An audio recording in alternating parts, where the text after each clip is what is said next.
Assalamualaikum warahmatullahi wabarakatuh. Jumpa lagi dengan saya Anggra Putri Tania. Dan kali ini saya akan membahas tentang 9 jenis ruh yang ada di dalam diri manusia. Dan sebelum kita lanjut, jangan lupa like, share, comment, and subscribe IMP Entertainment News Channel. Terima kasih.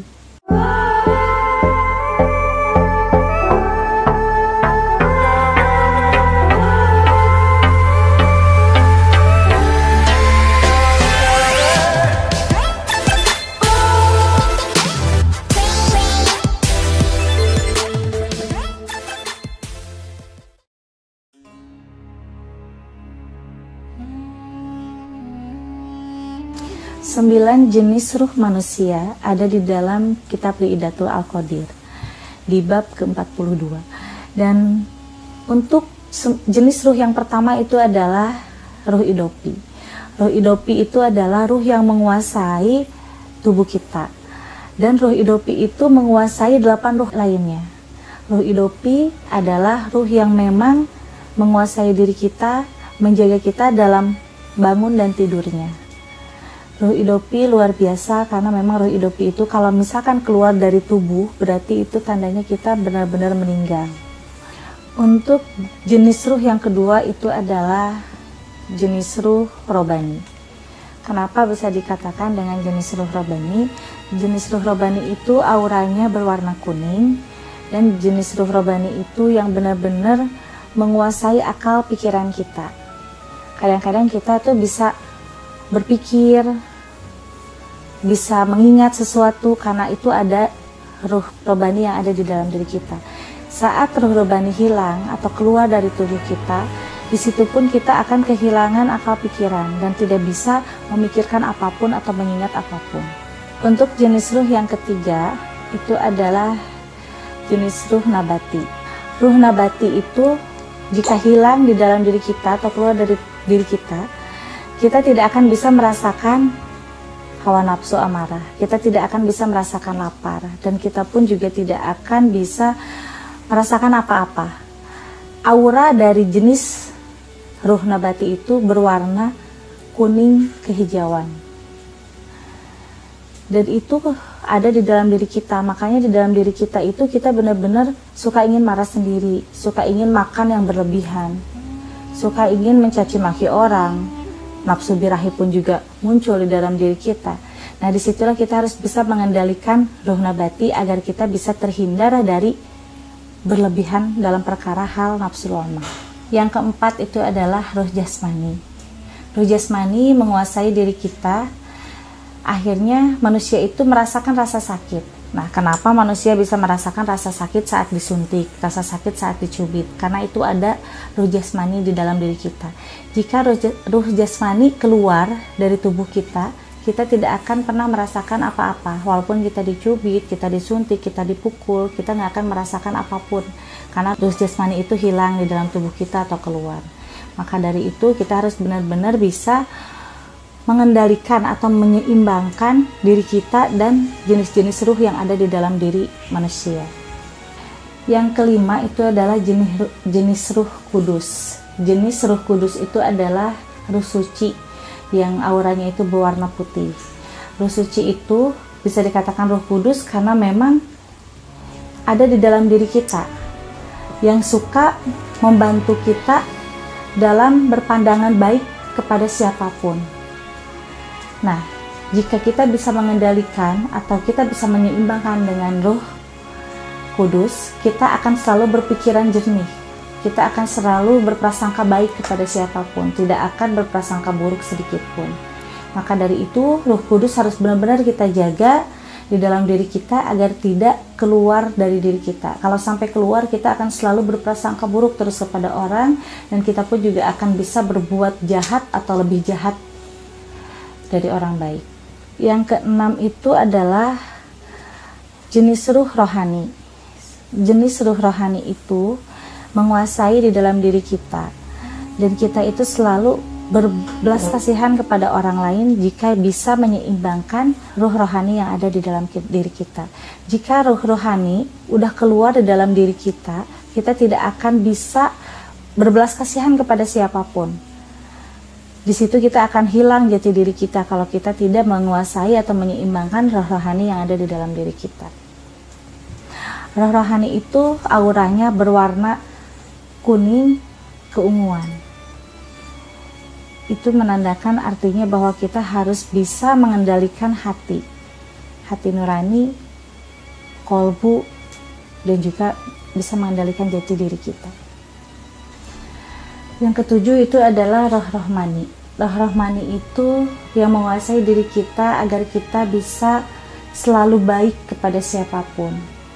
Artinya Rahman Rahim ya. Rahman itu kita harus benar-benar saling menyayangi, menghargai dan menghormati kepada sesama. Roh Rahmani itu auranya berwarna putih kebiru-biruan. Jika roh Rahmani itu keluar di dalam diri kita, maka kita benar-benar akan menjadi orang yang jahat. Tidak pernah mengasihi, tidak pernah menyayangi, tidak pernah menghormati, dan tidak pernah menghargai sesama. Nah, itu adalah ciri-ciri orang yang memang sudah hilang atau keluar roh Rahmani yang ada di dalam dirinya. Untuk yang kedelapan, itu adalah roh nurani. Roh nurani itu adalah ruh yang memang bisa mengendalikan hati dan pikiran kita. Hati dan pikiran kita untuk selalu berbaik sangka. Tidak jauh beda dengan ruh yang tadi saya sebutkan, roh rohani. Jadi roh rohani itu hampir sama dengan roh nurani. Tetapi semuanya itu masih di bawah naungannya atau di bawah roh idofi. Untuk yang ke-9 itu adalah roh rewani. Roh rewani itu adalah yang mengendalikan kita supaya kita itu bisa benar-benar jaga diri. Dan roh rewani itu selalu datang di dalam mimpi kita. Di dalam mimpi kita yang memperlihatkan bahwa wujudnya itu benar-benar sama dengan kita. Makanya kan manusia itu kadang sering ya ada yang mimpi bertemu dengan seseorang, tapi seseorang itu wujudnya sama dengan kita. Nah, itu adalah perwujudan dari roh rewani. Roh rewani itu yang memang sering mendampingi kita kemanapun kita pergi. Di saat kita tidur pun juga roh rewani selalu keluar di dalam diri kita. Makanya kita selalu bermimpi. Nah, itulah roh rewani. Kalau kita sampai tidak menyeimbangkan dengan roh rewani kita, roh rewani itu tidak akan bisa kembali lagi. Di saat kita tidak bisa kembali lagi, berarti hanya ada 8 jenis ruh yang ada di dalam diri kita. Jadi pada intinya 9 jenis ruh yang ada di dalam diri manusia harus benar-benar kita jaga, harus benar-benar kita imbangi supaya kita tidak kehilangan jati diri kita. Untuk merawat 9 jenis ruh yang ada di dalam diri kita harus benar-benar berzikrullah ya, jangan sampai terlewat. Dalam keadaan apapun kita harus selalu berzikrullah, mengingat Allah. Bisa dengan istighfar, bisa dengan la ilaha illallah, dan juga bisa dengan subhanallah.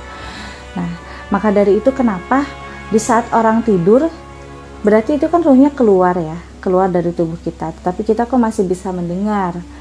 Bisa mendengar ada orang yang masuk, contohnya ada orang yang lagi berbicara, karena itu masih ada jenis-jenis ruh yang ada di dalam diri kita. Jadi kalau orang ada yang bilang bahwa ruh itu hanyalah satu, memang ruh itu hanyalah satu, yaitu ruh idofi, tetapi ada 9 jenis ruh yang ada di dalam diri kita.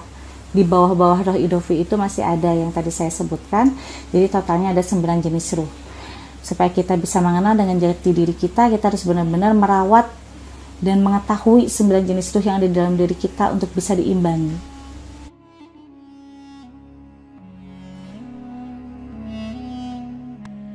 Kalau untuk jenis orang ya yang suka memfitnah orang atau melakukan perbuatan pertikaian, permusuhan atau pertengkaran, berarti itu ruh nurani dan ruh robaninya itu sudah tidak ada di dalam dirinya. Dan dampaknya jika sudah kehilangan salah satu jenis ruh yang ada di dalam tubuh, atau 2 atau 3, itu nanti dampaknya akan kehilangan jati diri dan akan kehilangan akal sehat. Ujung-ujungnya di saat mendapatkan sakaratul maut seperti orang gila. Wallahu alam. Tetapi itu yang memang sudah terbukti ada di saat abad ke-12. Pada saat abad ke-12 di zaman Syekh Abdul Qadir Jailani, ada orang yang seperti itu, bahkan lebih dari ratusan orang. Bisa dikatakan banyak yang sudah kehilangan salah satu dari 9 jenis ruh yang ada di dalam tubuhnya, yaitu salah satu ciri-ciri orangnya yang suka memfitnah, melakukan tindakan pertikaian, pertengkaran, dan juga permusuhan. Di saat mendapati sakaratul mautnya itu akan kehilangan akal sehatnya seperti orang gila. Tepat pada abad ke-12 waktu itu banyak sekali, bahkan sampai ratusan orang-orang yang mendapati sakaratul maut dengan kehilangan akal sehat, yaitu gila.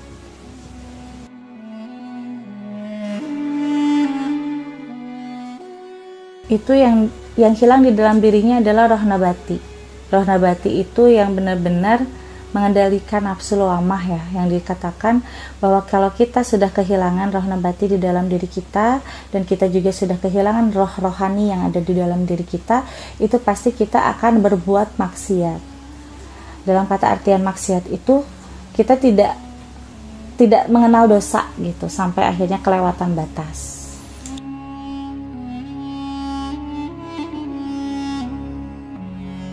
Kalau kita ingin meyakinkan ada salah satu jenis ruh yang hilang di dalam diri kita, itu kita bisa merasakan ya, atau kita juga bisa mengaji diri kita sendiri. Di saat kita dihina orang, masih marah nggak? Kalau kita masih marah, berarti itu benar-benar kehilangan salah satu jenis ruh yang ada di dalam diri kita.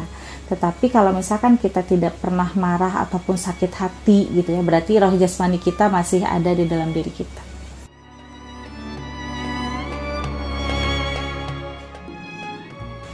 Di saat kita mendapati sakaratul maut, satu persatu jenis ruh yang ada di dalam diri kita itu keluar dari tubuh kita. Mulai dari roh rewani ya, roh yang paling terendah. Dari mulai roh rewani keluar, satu persatu itu melihat diri kita yang sedang mendapati sakaratul maut. Di saat tepat, singkat cerita, roh idopi masih ada di dalam tubuh kita atau di ubun-ubun, satu persatu hilang. Kenapa satu persatu hilang? Karena di saat kita mendapati sakaratul maut, kalau ciri-ciri orang yang soleh atau bisa dikatakan ciri-ciri orang yang akan meninggal dengan husnul khotimah, itu akan merasakan sejuk yang luar biasa di saat roh idopi mau meninggalkan dari tubuh kita. Karena satu persatu sudah hilang 8 jenis ruh yang ada di dalam tubuh kita. Makanya di situ kita sudah tidak bisa ada lagi hawa nafsu, tidak ada lagi rasa sakit, tidak ada lagi rasa benci kepada siapapun. Tidak ada lagi rasa ingin makan, ingin apapun. Yang kita rasakan hanyalah kesejukan. Yang kita rasakan adalah seperti yang lapang dada ya, luas, sejuk, dan seperti kita akan mendapati sesuatu. Karena itu roh idopi kita akan meninggalkan di dalam tubuh kita. Jadi yang 8 jenis ruh itu akan bersatu dengan roh idopi. Jadi di saat sudah bersatu dengan roh idopi, kita benar-benar meninggal dan tidak bisa kembali lagi ke alam dunia. Ya pemirsa, untuk sementara segini dulu pembahasan dari saya. Mungkin kedepannya saya akan membahas tema yang lain. Saya Anggra Putri Tania, pamit undur diri. Wassalamualaikum warahmatullahi wabarakatuh.